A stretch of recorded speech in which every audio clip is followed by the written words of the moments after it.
इसमें हम आपको वर्ण विचार के विषय में ही बता रहे थे। अब ये खड़ी पाई के विषय में, अब हमने आपको यहाँ पर खड़ी पाई हटाकर,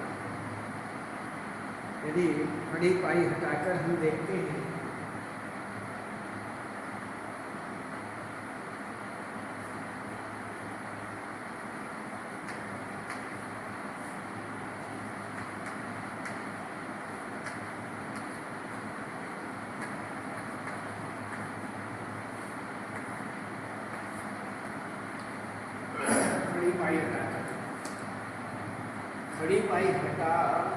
खड़ी पाई वाले जो व्यंजन है, व्यंजनों को स्वर सहित लिखने के लिए, व्यंजनों को स्वर सहित लिखने के लिए खड़ी पाई को हटा दिया जाता है।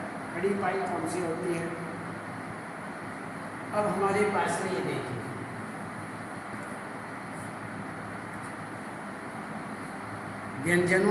व्यंजन रहित, यहाँ लिखा हुआ है व्यंजनों को स्वर सहित, और यहाँ है स्वर रहित, अर्थात इसमें स्वर नहीं है, स्वर नहीं है। और यदि इसमें हमें ये हलन हटा दिया जाए तो इसमें अब स्वर है। इसके अंदर ये व्यंजन है और इसमें स्वर है, लेकिन फिर भी यदि हम इसको खड़ी पाई वाले व्यंजनों को, जो अर्थात ये खड़ी पाई से कहते हैं, ये जो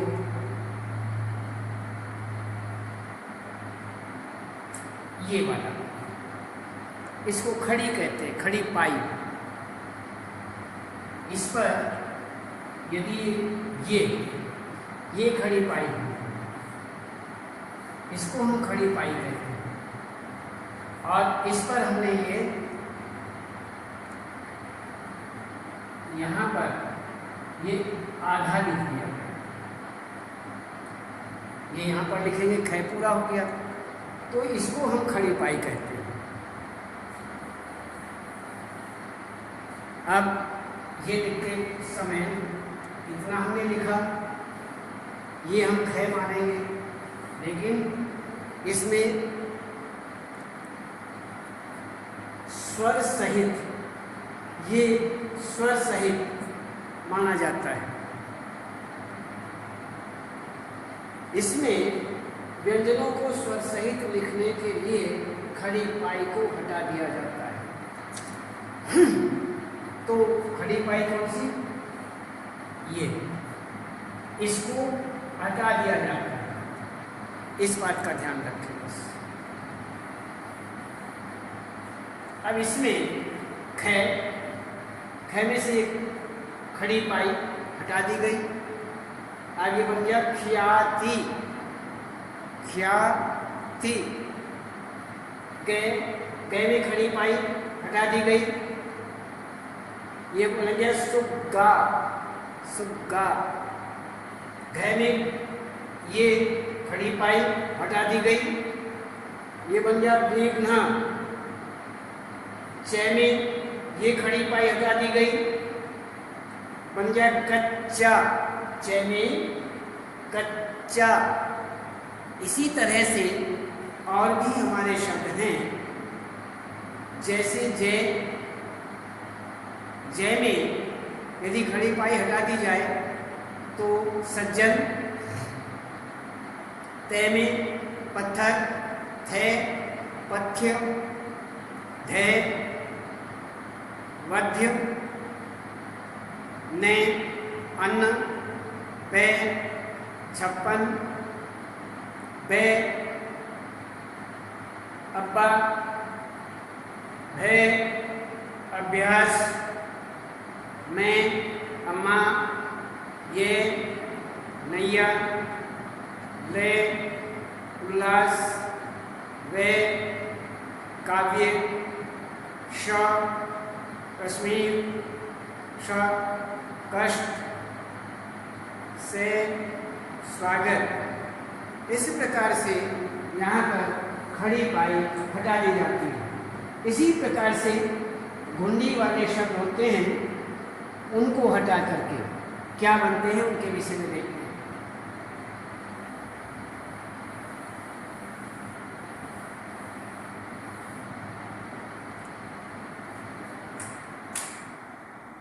घुंडी पाई वाले शब्दों को भी हम अच्छी तरह से देखते हैं।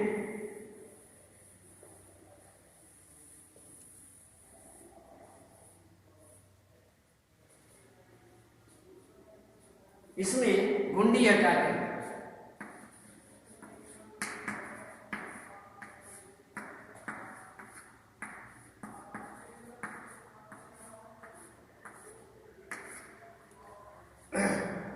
घुंडी हटाकर देखते हैं शब्द में स्वर रहित लिखने के लिए।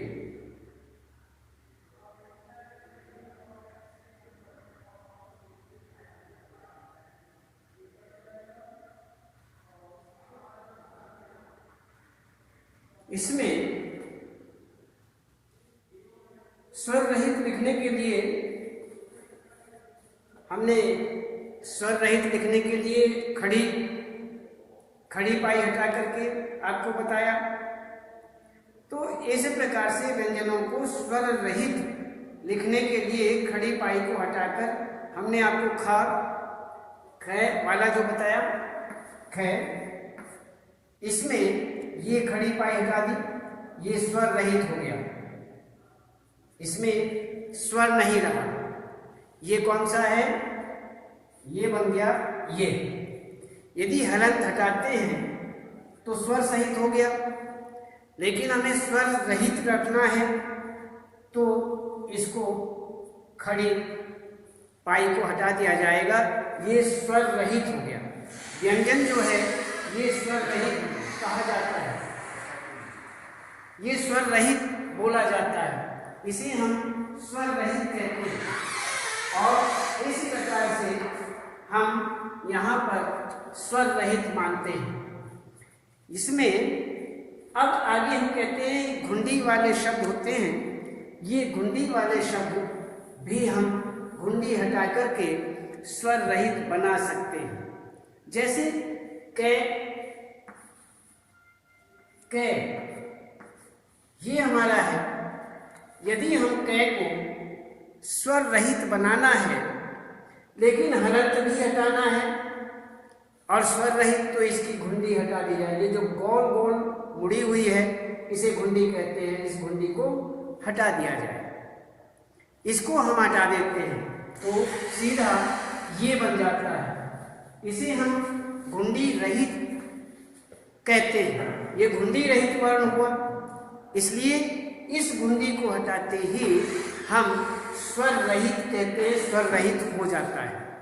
इसलिए एक हमने आपको बताया खड़ी पाई हटा करके, खड़ी पाई यदि हम हटा दें तो खड़ी पाई कौन सी हमने बताई है? ये हमने बताई है, आपको लिख करके बता रहे हैं। जैसे ख शब्द है, ख, इसके नीचे हलंत है, हलंत आते ही समझ लीजिए इसमें स्वर नहीं है, स्वर रहित है। ये व्यंजन है लेकिन स्वर रहित, इसमें स्वर नहीं है। तो ये स्वर नहीं है, यदि हम इसका हलंत हटा दें, हम हलंत नहीं लगाना चाहते हैं, तो ये स्वर रहित नहीं रहा, ये स्वर सहित हो गया, इसमें स्वर आ गया। ए जमा ए हो गया, इसमें स्वर जोड़ दिया गया। यदि हम इसमें हलंत वाला रखना चाहते हैं, स्वर रहित रखना चाहते हैं, तो ये जो ये खड़ी पाई है, इसको यदि हम हटा दें तो ये स्वर रहित हो जाएगा। यहाँ पर देखिए हमने ये हटा दिया तो ये हुआ स्वर रहित, इसे हम स्वर रहित कहते हैं। और ये लिखने का भी तरीका वही है, जैसे ख्या, ख्या, ती, ख्याति बन गया। तो ये ख्याति जो है, इसमें ख जो है ख, ये स्वर रहित है, इसको हम आधा कहते हैं। जिसे आप सीधे शब्दों में कहते हैं ना, आधा लिखा हुआ है, कै आधा लिखना है तो कै कैसे लिखेंगे आधा? तो इसका भी इसी प्रकार से कै में खड़ी पाई नहीं होती है, उसकी खड़ी पाई होती नहीं, इसलिए हटाई नहीं जा सकती। उसमें घुंटा होता है, जैसे कै में ये घूम गया, ये जो घुमा हुआ है इसको हम कहते हैं घुंडी। इस घुंडी को यदि हम हटा दें, सबसे पहले हम देखते हैं हलंत। हलंत आने के बाद हम कहते हैं इसमें कोई भी स्वर नहीं है, लेकिन हलंत यदि हटा दिया जाए तो इसमें स्वर आ जाता है। अब इसको हम बिना हलंत के किस प्रकार से स्वर रहित रखेंगे, इस व्यंजन को स्वर रहित किस प्रकार से बनाएंगे, बस यही हमें देखना है। और स्वर रहित किस प्रकार से, इसकी यदि घुंडी न हो, इस घुंडी को हटा दिया जाए, इस घुंडी को हटाने के बाद हम इसको स्वर रहित कर सकते हैं। अब हमने घुंडी हटाई, घुंडी इस तरह से हम इसको, जिसको आप सभी क्या बोलते हैं, छोटा, ये छोटा है? तो इस आधा छोटा, आधा बोल देते हैं, तो सारे के सारे वर्ण जितने हैं, जितने भी आधे वर्ण कहे जाते हैं, वो सारे के सारे क्या होते हैं, स्वर रहित होते हैं। इसमें हम स्वर रहित, ये जो घुंडी हटा करके स्वर रहित वर्ण हैं, इनके विषय में देखते हैं। शब्द में स्वर रहित लिखने के लिए कै फे की घुंडी हटाते हैं। किस प्रकार से हटाते हैं ये आप देखते हैं। इसमें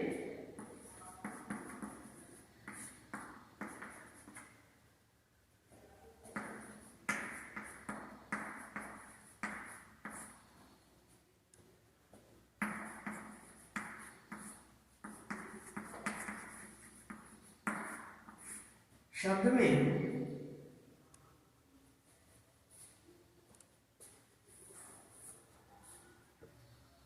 स्वर रहित लिखने के लिए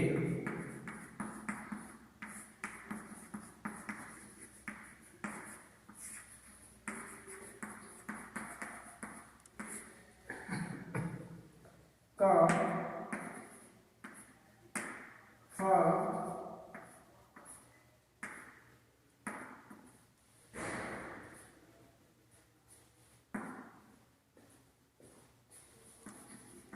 की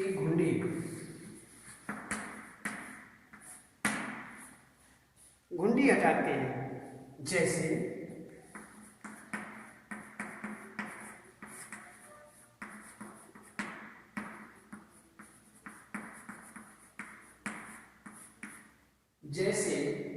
क, ये हुआ आपका, ये हमारी घुंडी है।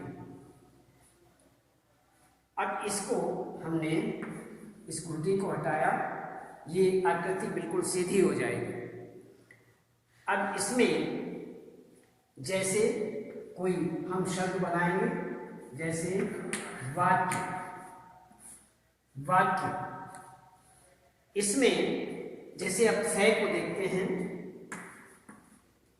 फे में ये घुंडी है, इस घुंडी को हम हटाते हैं। इसमें अब हम शब्द बनाते हैं, जैसे हफ्ता।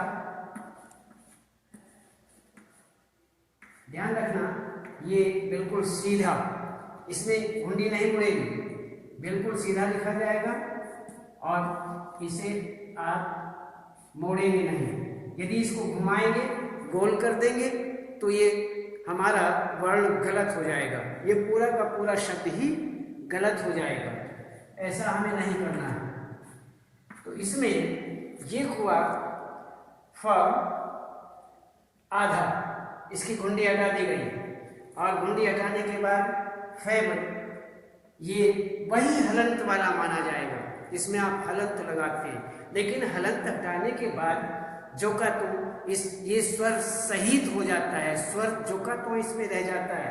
अब हमें ये आधा दिखाना है, लेकिन हलंत भी नहीं लगाना है, तो इसमें आधा मान लिया जाएगा इसकी घुंडी हटा करके। जैसे हफ्ता हुआ, तो इसी प्रकार से यहाँ पर ये घुंडी हटाकर शब्द इस प्रकार से बनते हैं। ये आप इन सभी शब्दों का या अन्यत्र कोई भी शब्द हमारे सामने आए उसका विशेष रूप से हमें ध्यान रखना है, कोई भी इसमें गलती नहीं करेगा, इनको ध्यान रखना। अब आगे हम देखते हैं इसमें हलंत लगाकर, हलंत लगाकर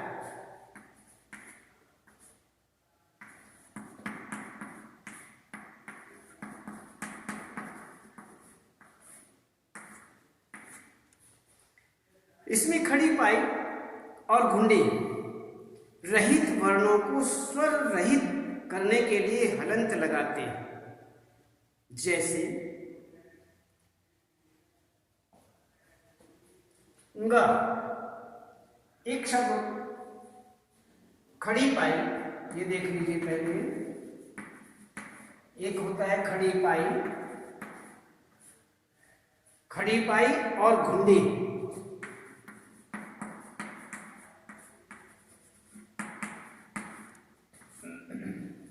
घुंडी रहित वर्णों को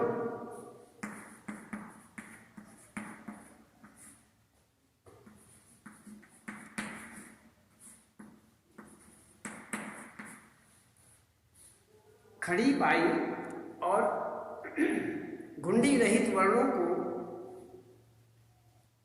स्वर रहित करने के लिए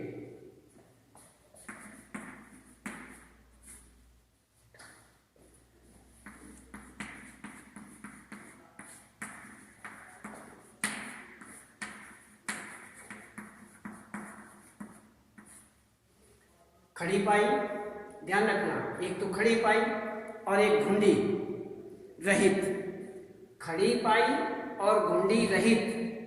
जो हमारे वर्ण हैं जिसमें घुंडी लगी हुई है या फिर खड़ी पाई लगी हुई है, दो प्रकार के इस तरह के वर्ण होते हैं।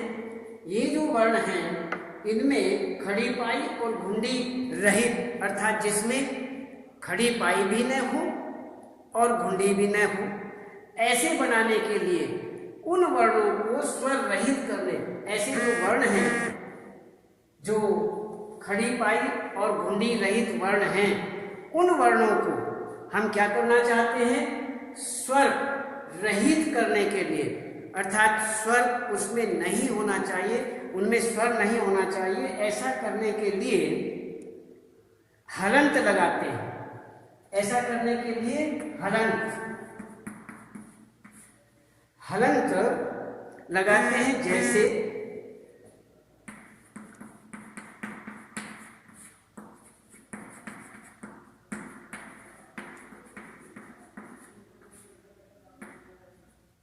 जैसे ऊंगा,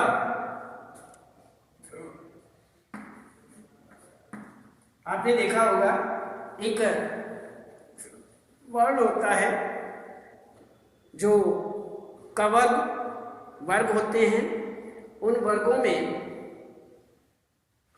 एक कवर्ग के अंतर्गत हमने देखा कि क, ख, ग, घ, ङ एक वर्ण होता है और वह वर्ण जो है यदि हम उसको आधा व्यक्त करना चाहें, आधा बोलना चाहें, उसे स्वर रहित बनाना चाहें तो किस प्रकार से बना सकते हैं, केवल हलंत लगा करके बना सकते हैं। यदि उसके नीचे हम हलंत लगा दें तो वह हमारा आधा वर्ण हो जाएगा। अब देखिए किस प्रकार से, ये देखिए, ये हमारा स्वर सहित, इसमें हलंत नहीं है इसलिए इसे स्वर सहित बोला जाएगा। ये हमारा स्वर रहित हो जाएगा। क्यों हो जाएगा कि हमने, अब देखिए, इसके नीचे हलंत लगा दिया, ये हुआ हलंत वाला। तो यहाँ पर यदि इसका हम वर्ण बनाना चाहें तो क्या बनेगा, वांगमय। वांगमय एक होता है शब्द वांग, वांगमय वाणी से संबंधित है तो इस प्रकार से वांग में हुआ। अब जैसे टे शब्द है, टे, इसको हम हलंत वाला बनाना चाहते हैं। इसके नीचे यदि हम हलंत, इसके नीचे हलंत नहीं है, ये स्वर सहित है, इसके नीचे हलंत आ गया, ये स्वर रहित हो गया। हलंत आते ही ये स्वर रहित, इसमें स्वर नहीं है। और स्वर रहित यदि हम कोई वर्णों का योग बनाते हैं, कोई शब्द बनाते हैं, तो उसमें किस प्रकार से रहेगा? जैसे खट्टा, खट्टा शब्द है आधा ते, हलंत, खट्टा, ये हुआ खट्टा। तो इसी प्रकार से खट्टा या अन्य, तो इस प्रकार ये शब्द, इसी प्रकार से और बहुत ही शब्द हैं, जैसे ड, गड्ढा, द गद्दा, छ उच्छ्वास, ठ पाठ्य, ढ धनाढ्य, ह है चिन्ह। तो इसी प्रकार से बहुत सारे शब्द इस प्रकार के हैं जो कि हलंत लगने के बाद आधा माना जाता है। हमने पहले भी बताया था, जिसके नीचे हलंत होता है उसे हम आधा कहते हैं। आधा किसे कहते हैं? जिसमें स्वर न हो, उसे स्वर रहित कहा जाता है। जिसमें हलंत लगा है, यही मान लीजिए कि उसमें स्वर नहीं है, वह स्वर रहित शब्द वर्ण होता है, स्वर सहित वर्ण होता है। तो इसी प्रकार से ये हुए हमारे हलंत लगा करके वर्ण, खड़ी पाई और घुंडी रहित वर्णों को स्वर रहित करने के लिए हलंत लगाते हैं। जैसे आपके सामने ग, वांगमय, ट, खट्टा आदि आपको बताए, तो इस प्रकार से हम इनका ध्यान रखेंगे। इसी प्रकार से द्वित व्यंजन होते हैं। द्वित व्यंजन किसे कहते हैं? सबसे पहले हम इनको देखते हैं।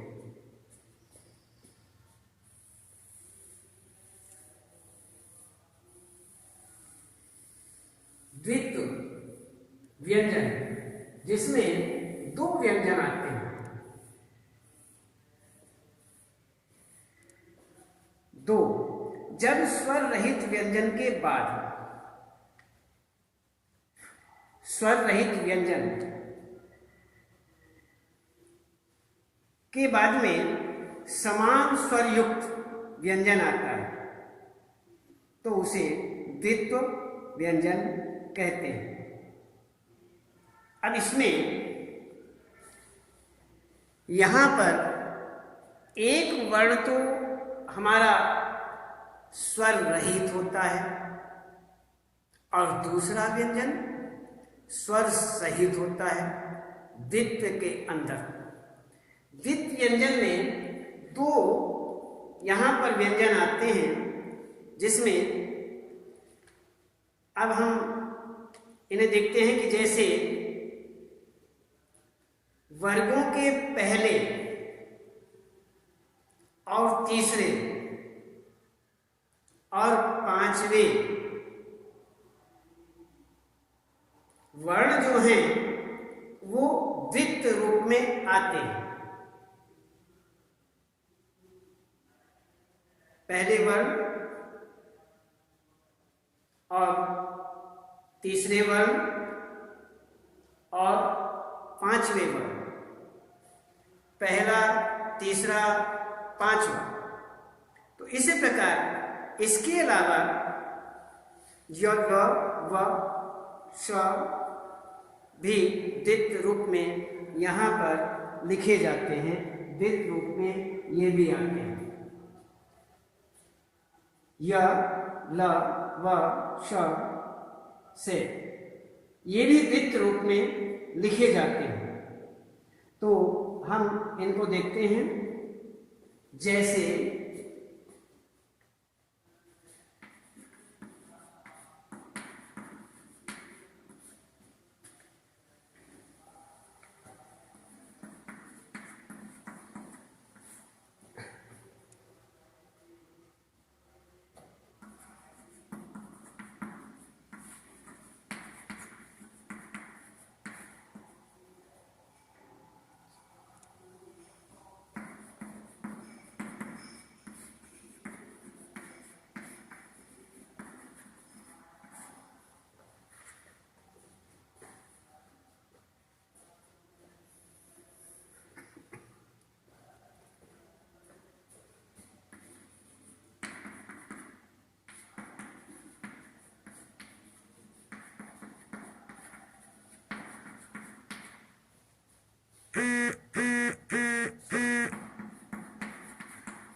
जब स्वर रहित व्यंजन के बाद में समान स्वर युक्त व्यंजन आता है तो उसे द्वित व्यंजन कहते हैं, द्वित व्यंजन कहा जाता है। इससे आगे हम आपको कल बताएंगे। आज केवल इतना है।